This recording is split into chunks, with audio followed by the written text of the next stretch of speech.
5 de fevereiro de 2025 é uma data histórica para a aviação do Brasil, para a indústria aeronáutica brasileira e para engenheiros que, como eu, conhecem de aviação, de avião, porque inclusive eu tirei brevet, e eu tenho muitos colegas que ajudaram a formar a Embraer, que hoje todo mundo conhece. Muitos engenheiros aeronáuticos e de sistemas elétricos, eletrônicos e de toda sorte estão hoje comemorando a venda de 200 aviões em números redondos, na maior encomenda histórica que a Embraer já teve. Para vocês terem uma ideia, a gente como engenheiro tem uma visão diferente dos outros, né? Para vocês terem uma ideia, a Embraer recebeu uma encomenda equivalente a 1,5 vezes toda a produção do ano passado de aviões de jatos executivos. Isso significa, imagina você sendo dono de um negócio, você recebeu uma encomenda de 1 ano e meio daqui para frente de toda a sua produção. Isso significa que a Embraer, além de ser a terceira maior fabricante de aviões do mundo, ela está dominando com excelência aquilo que ela está se propondo a fazer. E isso é que as pessoas não têm ideia. Isso é muito importante, porque fabricar avião não tem nada a ver com fabricar carro, ou fabricar lancha, ou fabricar navio. Esses outros equipamentos, esses outros meios de locomoção, eles não são fechados, eles não têm um mercado completamente fechado, como é o caso dos aviões. Eu vou contar um segredo. O coronel Alzire Silva, de Bauru, era amigo do meu pai. E ele me convidou uma vez para trabalhar na Embraer, dizendo o seguinte: olha, a gente tem que desenvolver um fornecedor de uma bombinha do sistema hidráulico, e essa bombinha ela roda a 20.000 rotações por minuto. E só existe 1 ou 2 fabricantes no mundo dessa bombinha, que é responsável por todo o sistema hidráulico da aeronave. E a gente tem que ir lá convencer esse fornecedor a ser fornecedor da Embraer. Então, eu estou querendo dizer com isso que só quem trabalha na aviação, quem constrói avião, tem ideia de que, apesar da gente ter praticamente, ao longo do tempo, uma dúzia de fábricas de aviões, e a gente tem muitas fábricas de avião hoje em dia no Brasil, mas fabricam aviões pequenos de 4 lugares, aviões que a gente chama de experimentais, aviões ultraleves, mas partir daí, para concorrer no mercado internacional, dominado pelos Estados Unidos, vocês têm ideia do que é isso? Alguém por acaso tem ideia? É a mesma coisa que uma escola de samba americana vinha aqui concorrer com as escolas de samba do Brasil na avenida. Se eu pensando nisso, você fala, é impossível. Ou uma escola de samba japonesa, é impossível. Não tem a quantidade de gente trabalhando dos Estados Unidos, por mais que eles queiram, eles não vão saber fazer um desfile de escola de samba, não é? Pois é. Então, é pior, muito pior do que isso, você ter uma indústria aeronáutica, como é o caso da Embraer, que, lembrando, no dia 5 de fevereiro, vendeu 200 jatos executivos.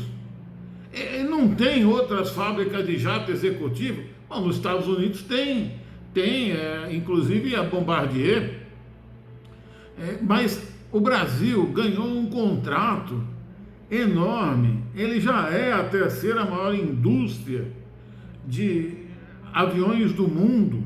Então, a gente tem um nível de excelência superior a todos os outros países do mundo. Dá para entender? Dá para entender que este é um grande marco, porque os jatos executivos da Embraer já são os mais vendidos há 12 anos. Então, não é uma coisa simples de acontecer, não é uma coisa simples de conseguir ter o domínio de toda a tecnologia, que é extremamente complexa. E quando a gente diz domínio de toda a tecnologia, significa o seguinte: o Brasil é como se fosse assim, um montador do avião que ele projeta. Então o Brasil projeta toda a parte estrutural do avião. O Brasil tem um know-how de fazer todo aquele charuto do avião, a asa do avião, o perfil aerodinâmico. Ou seja, o Brasil tem a capacidade de fazer aviões de altíssimo rendimento, e isso não se aprende de uma hora para outra.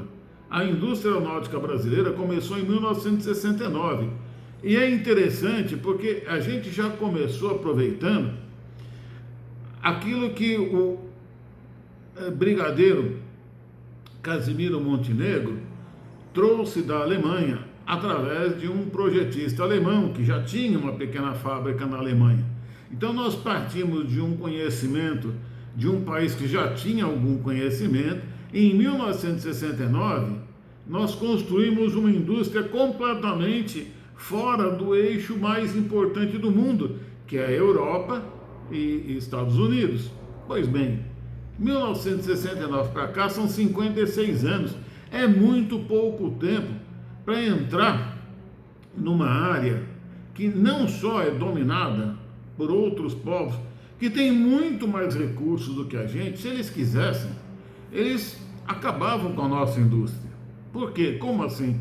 Porque eles podem simplesmente fazer dumping, eles podem fazer pressão. Isso já aconteceu com a indústria de tanques aqui do Brasil, que fabricava o Osório. Foi feita uma pressão lá e a Arábia Saudita não comprou os tanques brasileiros, vindo a falir a indústria aqui do Brasil. Então veja, o Brasil ele conseguiu um feito que nenhum outro país conseguiu. Não podemos esquecer que nos Estados Unidos, as fábricas americanas de aviões, elas recebem encomendas fabulosas das Forças Aéreas, da Marinha e do Exército americano. Quando elas estão mal das pernas, o governo americano arruma um jeito de injetar dinheiro lá, através de encomenda militar. A outra, a segunda, ou na verdade, hoje em dia a gente pode dizer que a Airbus é maior do que a Boeing. A Airbus é um consórcio de 3 países. Se você for ver lá, você vai ver a junção da Alemanha, da França e da Espanha. Então vejam, nós estamos concorrendo com a maior potência econômica mundial, que é os Estados Unidos, com a segunda maior potência econômica mundial, que é a Europa, países unidos, e hoje o Brasil é o terceiro maior e recebeu a maior encomenda de jatos executivos da sua história. O que significa isso? Bom, primeiro você já sabe que as ações da Embraer subiram 15%. Segundo, é bom ter em mente que a Embraer ela está presente em praticamente o mundo todo. Onde existe possibilidade de se vender um avião e se voar esse avião, se dar manutenção, a Embraer está presente. Ou seja, é uma multinacional, uma transnacional, a que maior nível de excelência tem no Brasil na área de materiais, equipamentos de altíssima tecnologia. O Brasil, então, ele faz não só a estrutura e a aerodinâmica dos seus aviões, como ele faz a coisa mais importante. Hoje em dia, o avião, na verdade, é um computador que voa. Sim, porque hoje em dia, diferente de antigamente, os aviões, eles têm no mínimo 3 computadores só para fazerem um avião voar, aquele chamado voo por computador, voo automático, piloto automático, são no mínimo 3. Agora veja, todo o sistema eletrônico do avião tem que ser programado, e esse sistema quem programa são os técnicos brasileiros. Ou seja, Se você pegar e desmontar um avião da Embraer e tentar montar, você pode até montar fisicamente, mas ele não vai ter a mesma performance. Por quê?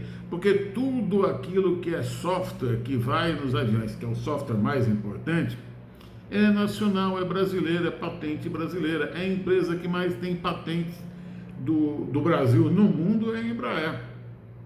Então nós temos um domínio de tecnologia e a gente só tem que comemorar muito. Por quê? Porque foi um rito de passagem.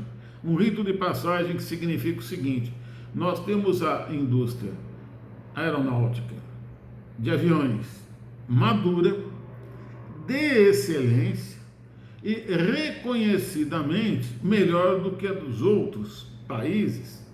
E não é que a gente queira competir no sentido de vamos ser melhores. Não, eles nos reconhecem como sendo melhores. Na casa onde mais se fabrica avião, nós estamos vendendo mais aviões que eles. Então temos que comemorar. Fica então a lembrança, dia 5 de fevereiro, uma data das mais importantes para a Embraer, para nós brasileiros, e que demonstra que nosso nível de tecnologia, nosso nível de excelência tecnológica é superior a de muitos países, inclusive nesta área, nesse nicho, superior ao dos países que têm as indústrias aeronáuticas maiores do que a Embraer. Resultado final, a engenharia brasileira como um todo é de excelência e a gente só não faz aquilo que a gente não quer fazer. Como exemplo está aí a WEG, a Tramontina e, infelizmente, as indústrias de infraestrutura que acabaram tendo alguns problemas questionáveis também. Então vamos lá, vamos em frente, vamos comemorar. Hoje merecemos uma cervejinha a mais, porque o Brasil é realmente um país que tem uma tecnologia fabulosa. Eu só espero que logo, logo a gente esteja lançando foguetes, como engenheiro mecânico que sou, e com doutorado na área de energia. Um abraço, até breve, tchau, tchau.